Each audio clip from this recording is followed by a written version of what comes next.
Hi friends, எல்லோரும் எப்படி இருக்கீங்க? நல்லா இருக்கீங்களா? நம்ம கார்டன் பார்க்கலாம் வாங்க. நம்ம கார்டன் இன்றைக்கி சூப்பராகவே எல்லாமே இருக்கிறாங்க.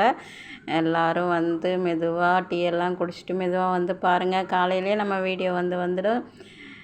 பார்த்திங்கன்னா இது ஃபுல்லாக ஒன் சைடாக சாஞ்சிட்டாங்க. எல்லா மொட்டுக்களையும் நான் எல்லா கிளைகளையும் உடச்சி விட்டுட்டேன். மொட்டுகள் பார்த்திங்கன்னா இது போல் சின்ன சின்ன மொட்டுகளாக நிறையா இருந்தது. சரி, என்ன பண்ணுறது? அந்த மொட்டுக்கள் பெருசாக பூக்கும் வர வச்சுருக்க முடியாது. ஏன்னா ஒரு கிளையிலையும் எப்படியும் ஒரு மொட்டு இருந்துக்கிட்டே இருக்குது. அதனால் பார்த்தா இப்போ பெரிய மொட்டுக்கள் எதுவும் இல்லைங்கிறதுனால எல்லாத்தையும் உடச்சி எடுத்து போட்டாச்சு. அப்புறம் பார்த்திங்கன்னா இன்றைக்கி நம்ம ரோஸ் செடி பார்க்க போகிறோம். ரோஸ் செடியில் சூப்பராக எல்லாமே துளிர் வந்திருக்குறாங்க. இவ்வளோ அழகாக உரம் கொடுக்காமலே இவ்வளோ அழகாக துளிர் வரும்னு எதிர்பார்க்கல. சூப்பராக வந்திருக்காங்க. நானும் உரம் கொடுக்கணும்னு கொடுக்க முடியல. ஒரு 2 வாரம் 3 வாரம் ஆகிட்டாங்க உரம் கொடுத்துன்னு நினைக்கிறேன். ஆனால் சாரி, போன வாரம் கொடுத்தேன். போன வாரம் பழம் நம்ம வாழைப்பழ தோல் இருந்ததை அரைச்சி கொடுத்தேன். அது மட்டும்தான், ஒன்லி ஒன் வாழைப்பழ தோல் மட்டும் கொடுத்தேன். பாருங்களேன் எப்படி வந்திருக்குதுன்னு. சூப்பராக துளிருங்க வந்திருக்குது. கல்கத்தா ரோஸில் பார்த்திங்கன்னா கீழே இருந்து ஃபுல்லாகவே துளிர். நான் என்ன பண்ணேன், சரி கொஞ்சம் துளிர் வந்ததில் பெரிய கிளையெல்லாம் வெட்டி விட்டுறலாம் அப்படின்னு பார்த்தேன். ஆனால் முடியலை, எல்லா கிளையிலையுமே துளிர் வந்தாச்சு. இது பார்த்திங்கன்னா தாஜ்மஹால் ரெட்டு. இதுலேயும் பார்த்திங்கன்னா ஒரு 4 மொட்டு, அதில் 1 பூத்தாச்சு. சூப்பராக பூத்துருக்குறாங்க. அழகாக இருக்குது பாருங்கள். ரோஸ் என்றாலே தனி அழகு தான்.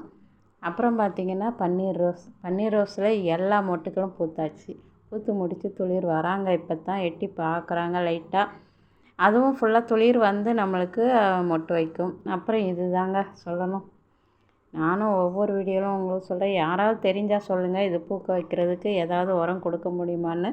நான் எல்லா செடிக்கும் கொடுக்குற உரம் இதுக்கும் கொடுக்கத்தான் செய்கிறேன். ஆனால் வரலை, வளர்ந்துக்கிட்டே போகுது. வளர கட் பண்ணி விடுறேன். மறுபடியும் துளிர் வருது. பட் எனக்கு மொட்டு மட்டும் வரமாட்டேங்குது. மொட்டு வச்சு பூக்கவே இல்லை. இன்னும் பூ வாங்கும்போது இருந்தது. இப்போ அதை பிறகு என் வீட்டுக்கு வந்தால் அது இன்னும் பூக்கவே இல்லை. இது ஆரஞ்சு கலர் ரோஸ். இது பார்த்திங்கன்னா மேலே நல்லா 2 கிளை சின்னதாக எடுத்து 2 பூ வச்சது 2ஐயும் கட் பண்ணி விட்டுட்டு கீழே கட் பண்ணலான்னு நினச்சேன். ஆனால் அதுக்கு முன்னாடியே பாருங்கள் துளிர் எப்படி வந்திருக்குது. ஃபுல்லாக துளிர் வந்துட்டாங்க. சரி, இனிமேல் அதை கட் பண்ண முடியாது, ஓகேன்னு விட்டாச்சு. ஏன் ஹைட்டு இருக்குது. இந்த செடிகள் எல்லாமே பார்த்திங்கன்னா என் ஹைட்டையும் தாண்டியே போயிட்டுருக்குறாங்க. இது பார்த்திங்கன்னா அடித்துளிர் வந்திருக்குது பாருங்கள்.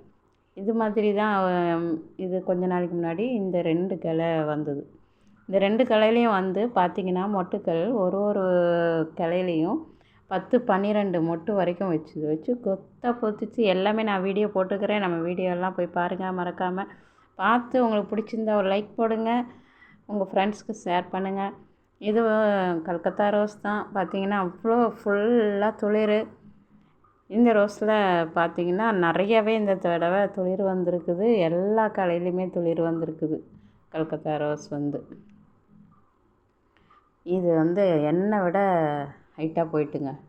அது கட் பண்ணி இடணும்னு நினச்சேன், ஆனால் துளிர் வந்துடுச்சு. அப்புறம் கனகாம்பரம் சொல்லவே வேண்டாம், இன்னுமே சூப்பராக நிற்கிறாங்க. அழகாக பூத்துக்கிட்டே இருக்கிறாங்க. திராட்சை செடி இதோட ஸ்டாப் ஆகிட்டாங்க. அதுவும் தொட்டி மாற்றணும். எனக்கு டைம் கிடைக்க மாட்டேங்குது. தொட்டியும் இல்லை இப்போதைக்கு, கையில் தொட்டி இல்லை. அதனாலவே அது அப்படியே இருக்குது. சரி பார்க்கலாம் அப்படின்னு. இது மாதுளை பாருங்கள், பூச்சி கொஞ்சம் இலைகள்லாம் பூச்சி வந்திருக்குறாங்க. பூச்சி அடித்து அப்படியே நிற்கிறாங்க. பச்சை மிளகா செடி சூப்பராக வந்துட்டுருக்குறாங்க. அதை விட சூப்பராக நம்ம செடி பார்த்திங்கன்னா அவ்வளோ சூப்பராக அருமையாக வந்துக்கிட்டுருக்குறாங்க. மாற்றி வச்சதுக்கப்புறம் சொல்லவே வேண்டாம், அழகாக வளர்ந்துருக்காங்க. பச்சுன்னு சூப்பராக பார்க்குறதுக்கு அவ்வளோ அழகாக இருக்காங்க. ஆனால் மொட்டுக்கள் மட்டும் இல்லை. இது மருதாணி செடி பாருங்களேன் எவ்வளோ ஹைட் போயிருக்குதுன்னு. ஆனால் அதை தொட்டி பார்த்திங்கன்னா நீங்கள் ஆச்சரியப்படுவீங்கங்க. அவ்வளோ சின்ன தொட்டியில் அதுலேயும் பாதி தான் மண் இருக்குது. அவ்வளோ ஹைட்டாக வளர்ந்து போயிட்டுருக்குறாங்க அவங்க பாட்டுக்கு. அதில் அப்பப்போ நாங்கள் இலை கொஞ்சம் உடச்சி எடுத்துருவோம், இலை மட்டும் உருவி எடுத்துருவோம். அப்புறம் பார்த்திங்கன்னா இது கமலாரஞ்சி. இவங்களாம் நல்லா மரம் மாதிரி வளர்ந்துட்டாங்க. பட் மொட்டு இன்னும் வரவில்லை, அப்படியே தான் இருக்கிறாங்க. செம்பருத்தி நம்ம கடவுள் கொடுத்த வரத்தினால செம்பருத்தி நல்லாவே வந்துட்டாங்க. வெள்ளைப்பூச்சி அடிச்சிருந்தது. என்ன பண்ணுறது யோசிச்சுக்கிட்டே இருந்தேன். என்னால் ஒன்றும் பண்ண முடியல. ஆனாலும் தானாகவே சரியாகி இப்போது முழுதும் துளிர் வந்துட்டாங்கங்க. ரொம்ப சந்தோஷமாக இருக்குது. இதுக்கும் உரம் கொடுக்கணும். பார்த்திங்கன்னா உரம் எப்படி கொடுக்குறேன்னு தெரியல. எவ்வளோ ஸ்ட்ரென்த்து எப்படி இருக்குது பார்த்திங்களா.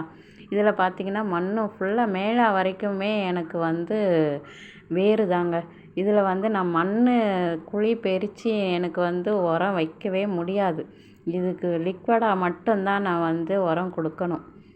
வேறு வழியே இல்லை.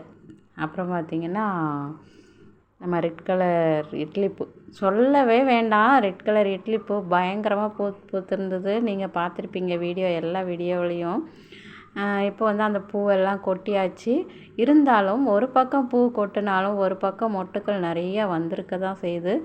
அந்த கொட்டின இடத்துல இருந்தும் நம்மளுக்கு மறுபடியும் துளிர் வரும், வந்து பூக்கள் வரும். மொட்டுக்கள் பார்த்திங்கன்னா எல்லா துளிர்லேயும் மறுபடியும் ஒரு சைடாக மொட்டுக்கள் எல்லாம் வந்துக்கிட்டே தான் இருக்குது. சரிங்க, இன்றைக்கி இந்த வீடியோ இதோட முடிச்சிக்கலாம்.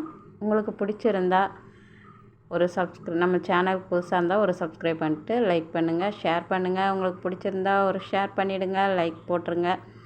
தேங்க்யூ ஃபார் வாட்சிங். Tata, bye bye.